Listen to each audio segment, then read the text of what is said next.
ये कहानी एक गोरिल्ला और गांव की एक लड़की राधिका की अनोखी दास्तान है। गोरिल्ला हर बार राधिका की शादी रुकवा देता है और आखिरकार उसे अपने जाल में फंसाकर गर्भवती कर जंगल में छोड़ देता है। शांतिपुर एक छोटा सा गांव जो घने जंगल के किनारे बसा था। यहां की जिंदगी सादगी से भरी थी। कच्चे मकान, मिट्टी की सड़कें और चारों ओर हरियाली। लेकिन इस हरियाली के बीच फैले घने जंगल का नाम सुनते ही गांव वालों के चेहरे पर डर साफ झलक जाता। जंगल के बारे में कई कहानियां प्रचलित थी। कोई कहता कि वहां भूत प्रेत रहते हैं, तो कोई कहता कि जंगली जानवर कई लोगों को अपना शिकार बना चुके हैं। इन कहानियों ने बच्चों से लेकर बुजुर्गों तक सभी के मन में एक गहरा भय पैदा कर दिया था। गांव के बुजुर्ग रामू काका तो इन कहानियों को और बढ़ा चढ़ाकर सुनाते और लोगों को जंगल से दूर रहने की सलाह देते। उनका कहना था, जो जंगल गया वो कभी वापस नहीं आया। लेकिन गांव में एक बहुत ही जवान सुंदर लड़की थी जिसे इन सब कहानियों पर यकीन नहीं था। उसका नाम था राधिका। 23 साल की, निडर, जिज्ञासु और बाकी लड़कियों से बिल्कुल अलग।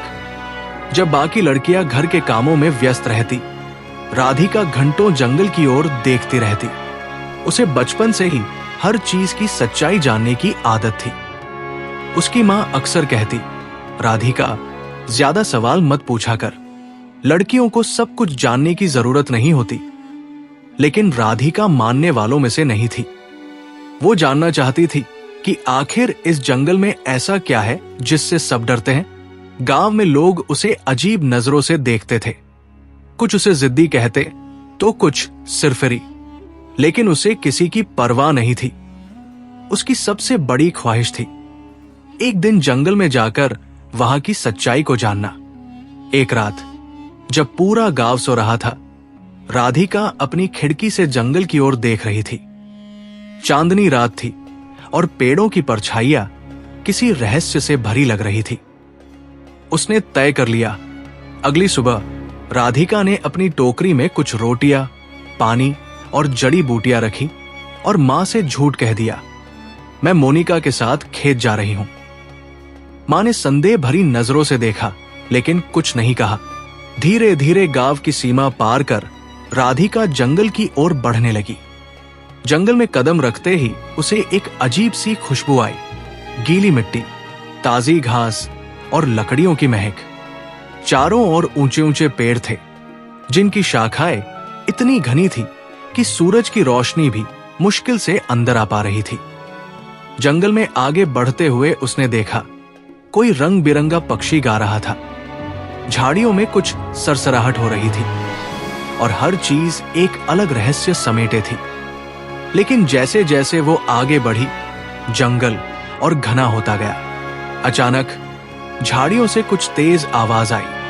राधिका का दिल तेजी से धड़कने लगा। वो धीरे धीरे झाड़ियों की ओर बढ़ी और देखा एक छोटा हिरण फंसा हुआ था। उसने चैन की सांस ली। मैं बेवजह डर रही थी। थोड़ी देर बाद जब राधिका एक पेड़ के नीचे बैठकर अपनी रोटी खा रही थी, तभी झाड़ियों से फिर से हलचल हुई। लेकिन इस बार आवाज भारी और डरावनी थी। राधिका ने ध्यान से देखा। वो लगभग 8 फीट लंबा था। उसकी आंखें चमक रही थी और उसके पैर से खून बह रहा था। शायद वो किसी शिकारी के जाल में फंस गया था। राधिका डर से पीछे हट गई, लेकिन गोरिल्ला ने कोई हमला नहीं किया। उसने बस कराहते हुए उसकी ओर देखा। उसकी आंखों में अजीब सा दर्द और मासूमियत थी। राधिका का डर धीरे धीरे कम होने लगा। उसने टोकरी से जड़ी बूटियां निकाली और सोचा, शायद मैं इसकी मदद कर सकती हूं। गोरिल्ला ने पहले गुर्राया, लेकिन फिर चुप हो गया। उसने राधिका को रोकने की कोशिश नहीं की। धीरे धीरे राधिका ने उसके पैर का घाव साफ किया और पट्टी बांध दी। जब उसने बची हुई रोटी गोरिल्ला की ओर बढ़ाई, तो पहले उसने उसे सूंघा, फिर खा लिया। राधिका मुस्कुरा पड़ी, तुम डरावने नहीं हो, लोग तुम्हें गलत समझते हैं। गोरिल्ला चुपचाप उसकी ओर देखने लगा। उस पल राधिका ने महसूस किया कि ये विशाल जीव सिर्फ एक जंगली जानवर नहीं, बल्कि एक समझदार और संवेदनशील प्राणी था। राधिका ने जंगल में कई दिन बिताए। गोरिल्ला उसके साथ जंगल में घूमता, उसे फल तोड़कर देता, खतरनाक जगहों से बचाता। उनके बीच बिना शब्दों का एक रिश्ता बनने लगा। एक दिन गोरिल्ला उसे एक बड़े पेड़ के पास ले गया, जहां ढेर सारे पक्षियों के घोंसले थे। तुम मुझे अपना घर दिखा रहे हो? राधिका ने पूछा। गोरिल्ला ने सिर हिलाया, मानो वो सब समझ रहा हो। राधिका को समझ नहीं आया कि वो जंगल में इतना आगे कैसे आ गई। उसे अपने माता पिता और गांव की याद आने लगी। इधर गांव में अफरातफरी मच गई थी। लोग कहने लगे कि जंगल की बला गांव के पास तक आ गई है। रामू काका ने गुस्से में कहा, हमें इसे मारना होगा। राधिका ये सुनकर घबरा गई। वो भागकर जंगल पहुंची और गोरिल्ला से कहा, तुम्हें यहां से जाना होगा, गांव वाले तुम्हें नहीं समझेंगे। लेकिन गोरिल्ला नहीं गया। तभी गांव वालों ने आकर उस पर हमला कर दिया।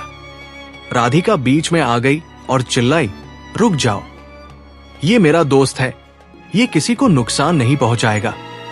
लेकिन रामू काका नहीं माने। उन्होंने गोरिल्ला को घेर लिया। तब राधिका ने गोरिल्ला से कहा, भागो, अभी के लिए यही सही है। गोरिल्ला जंगल की ओर दौड़ा, लेकिन जाने से पहले उसने राधिका की आंखों में देखा। गोरिल्ला के जाने के बाद राधिका के जीवन में अजीब सा खालीपन आ गया।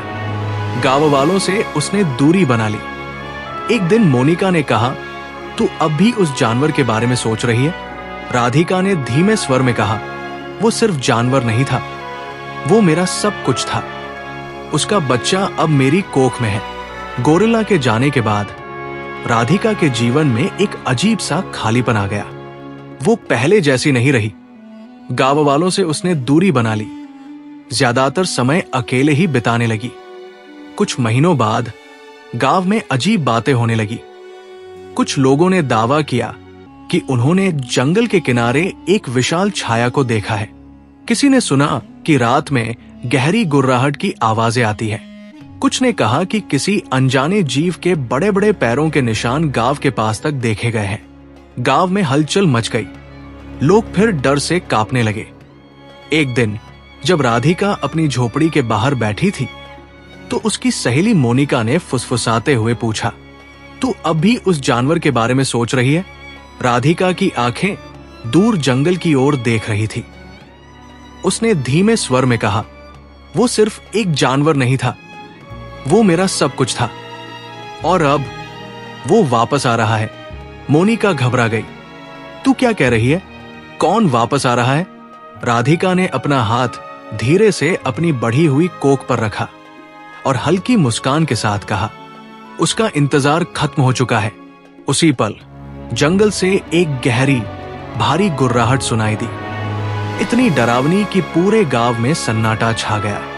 क्या ये गोरिल्ला था, या जंगल के अंधेरे में कोई और ताकत जाग गई थी?